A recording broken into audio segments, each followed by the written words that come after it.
I think for me, there's two major impacts that are having very significant issues around for us as a mining industry.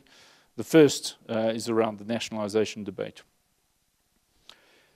I think rightly or wrongly, whether we agree or don't agree with it, it is causing considerable investor unease. When I speak to shareholders in both Europe and America, there is definite worry around this particular topic. And I think one of the things that we will see it begin to flow through is in terms of hampering future investment decisions. And I've just hopefully pointed out the vast amounts of capital that are required by this industry just to stand still, let alone grow. And therefore, if we're going to start impacting on that flow of investment, then I think we will see some significant issues around mining output from South Africa. Though I think one of the things I just want to say is, and again, for the journalist, this is my personal view, not necessarily a company view. I certainly believe that the debate around nationalisation is because of two issues. I think the first one is that BE as a idea has not worked as well as people would have wanted. I think it's fair to say that there's probably been too much narrow-based black economic empowerment. It hasn't touched as many people's lives as we thought it would have. And I think for us, the issue is then coupled as an industry in terms of maybe a lack of achieving our targets as set out by the mining charter.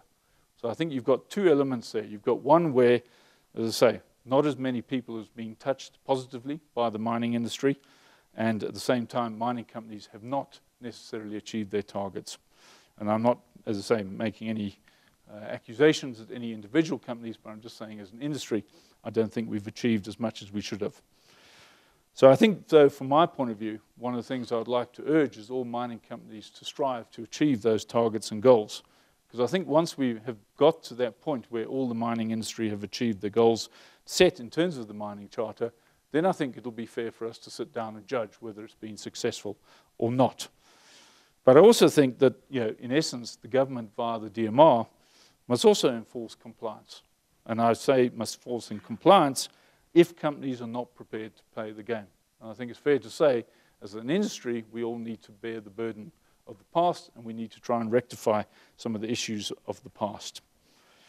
I think the second point for me, though, in terms of why the nationalisation debate has sort of come about, really is that I think all countries are assessing whether they are getting sufficient bang for their buck. And what I mean by this is that in commodity booms, government want to ensure that for a wasting asset that they're getting an acceptable return on that asset.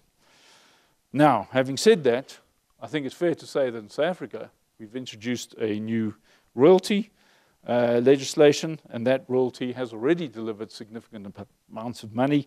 And certainly going forward, we think this will deliver billions to the country over the life of the mines. And so I suppose I pose one question this evening for us to think about is, what will government and what is government doing with these funds? Because certainly these are funds that are coming from the mining industry, and if there's an acceptance that the mining industry is not doing enough, well, we need to make sure those funds are spent appropriately, that people understand the source and where those funds come from. But personally, I believe that nationalisation is not the answer. I think wholesale nationalisation would certainly undermine the country's economic base, particularly if banks and land are next on the list.